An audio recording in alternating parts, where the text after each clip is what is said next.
This JTS Mortgage Minute is brought to you by JTS Company Mortgage Professionals. Hey, good morning. I'm Jeff Farnham. Mortgage application volume continued its recovery last week, driven by a second strong increase in purchasing activity.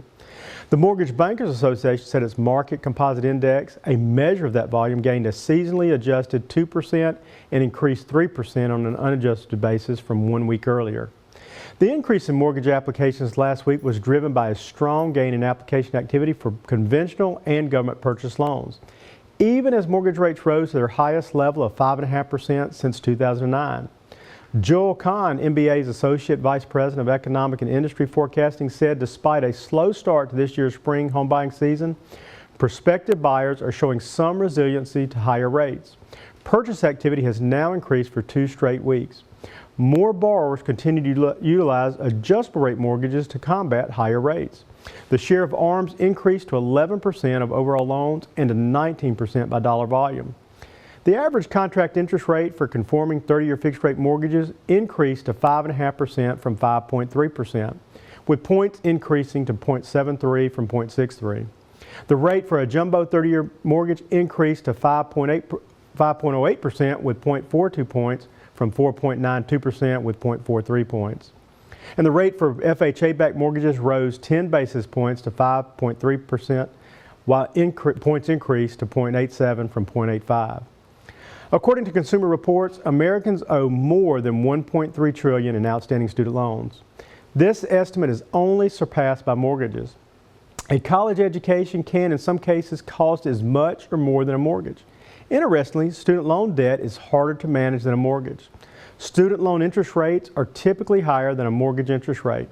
Student loan debt is more difficult to refinance, and dealing with student loan servicers can be difficult as there are no consistent industry standards. Another issue with student loan debt is that the balance owed can go up if you're not paying enough to cover the interest cost each month. This is typical with income-based repayment plans.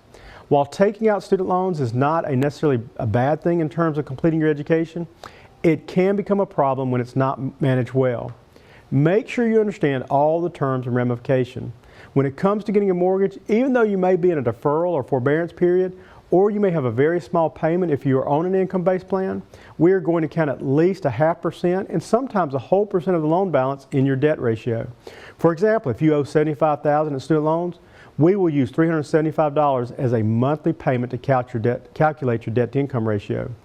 You want to take out the least amount you can in student loans. Use them for their intended purpose and not to supplement a lifestyle. If you have student loans and have questions, give us a call. A conversation costs you nothing but your time.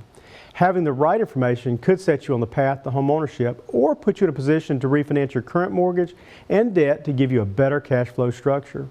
If you're looking to purchase a home, refinance to lower your rate or reduce the term, consolidate some debt, or renovate your existing home, we are experts at matching you with the mortgage that best meets your needs. We look forward to speaking with you and helping you achieve your goals. At JTS Company, we are home loan advisors located right here in your community. We want to be your lifetime mortgage advisor. You can visit our website to get pre-qualified today or give us a call. We are local, trusted, and experienced.